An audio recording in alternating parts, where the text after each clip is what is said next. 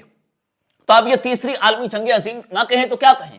Russia یہ ایک بات کر رہا ہے کہ اگر ایران کو کچھ کیا گیا تو ہم اس کا منہ توڑ آپ کو جواب دیں گے. تو رشیا بھی میدان کے اندر آ رہا ہے. سیٹلائٹ امیجز جو ہیں وہ رشیا اور چائنا کی جانب سے دی جا رہی ہیں اور جنگ کے اندر جو ہے وہ آپ کی ملٹری جو ہیلپ ہے وہ بھی ایران کی طرف سے، ایران کی جو ہے وہ رشیا اور چائنا کی جانب سے کی جا رہی ہیں. تو اس ساری سچویشن کے اندر جو آج ایران نے کر دکھایا کہ ایران نے بھارت پر بھی حملہ کر دیا ہے، کمان پاکستان کے سپرد کر دیا، اور پاکستان کی فضائیہ کے طیارے اور پائلٹس بھی موجود ہیں. اس حوالے سے جناب کیا خبریں ہیں؟ یہ ایران نے پچھلے 24 گھنٹوں کے اندر یہ IRGC کی جانب سے کلیم کیا گیا ہے کہ 4 امریکی تھاڈ لانگ رینج ریڈارز کو تباہ کر دیا ہے. تھاڈ کا ڈیفنس سسٹم یہ $6 ارب کے قریب ایک ڈیفنس سسٹم ہے، 5-6 سال لگ جاتے ہیں اس کو بنانے کے لیے، اور 4 امریکی تھاڈ لانگ رینج ریڈار سسٹم جو ہے اس کو امریکہ نے تباہ کیا پچھلے 24 گھنٹوں کے اندر. اور یہ ریڈارز اسرائیلی اور امریکی میزائل دفاعی نیٹ ورک کو ریئل ٹائم معلومات فراہم کر رہے تھے.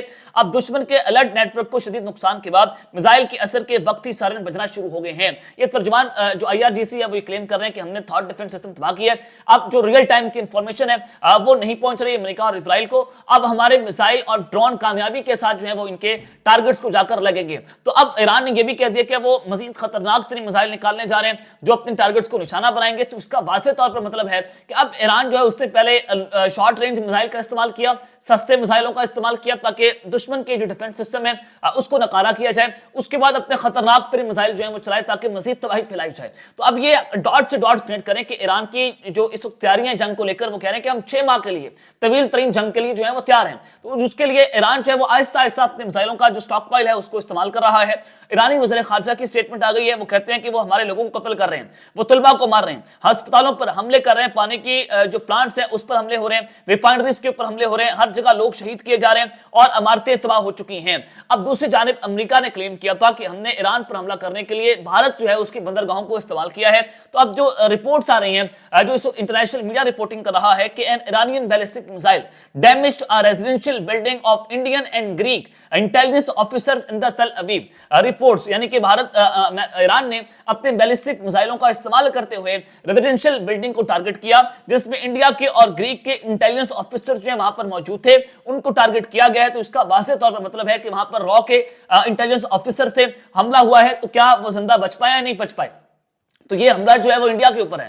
اب انڈیا اس کے اوپر کیا جواب دے گا؟ انڈیا ابھی تک تو خاموش نظر آ رہا ہے. یہ بہت بڑا حملہ ہے خطے کے اندر، اسرائیل کی بلڈنگ پہ جا کر آپ ایک جو گریس اور انڈین آفیشلز ہیں، انٹیلیجنس آفیشلز ہیں، آپ ان کو ٹارگٹ کر رہے ہیں. تو ایران نے براہ راست بھارت کے اوپر جو ہے وہ حملہ کر دیا ہے. اور جب ڈونلڈ ٹرمپ یہ کہہ رہے تھے کہ ہم نے جناب جو ہے وہ بھارت کی بندرگاہوں کو استعمال کیا ہے، دوسری جانب رجیم چینج آپریشن کے لیے تیاریاں تیز ہیں. ایران یہ کہہ رہا ہے کہ ہم نے نئے سپریم لیڈر کا انتخاب کر لیا ہے، ہم نام کو ڈسکلوز نہیں کریں گے. تو ڈونلڈ ٹرمپ کا بیان سامنے آ چکا ہے کہ وہ کہہ رہے ہیں کہ ایران اس پورے مڈل ایسٹ پر قبضہ کرنے کا پلان کر رہے ہیں، اس پر حملہ کرنے کا پلان کر رہے ہیں تاکہ مڈل ایسٹ کے اوپر ٹیک اوور کیا جائے. اور ہم اگلے ایران کے لیڈر کو نہیں مانیں گے اور ہم ان کو اس وقت تک نہیں چھوڑیں گے جب تک وہ ہمارے سامنے سرنڈر نہ کرتے. یہ ڈونلڈ ٹرمپ بات کر رہے ہیں. اور پھر وہ اسرائیل کے وزیر اعظم نیتن یاہو بھی یہ کہہ رہے ہیں کہ جب تک ایران کے نئے سپریم لیڈر جو ہیں ہمارے آگے سرنڈر نہ کرتے، ہم ان نئے سپریم لیڈر کو نہیں چھوڑیں گے اور ہم ان کو بھی ٹارگٹ کریں گے، ہم ان کو بھی راستے سے ہٹائیں گے. تو ایران کے وزیر خارجہ نے کہا کہ ہم سرنڈر نہیں کریں گے. پچھلے جنگ کے اندر بھی آپ نے سرنڈر کیا،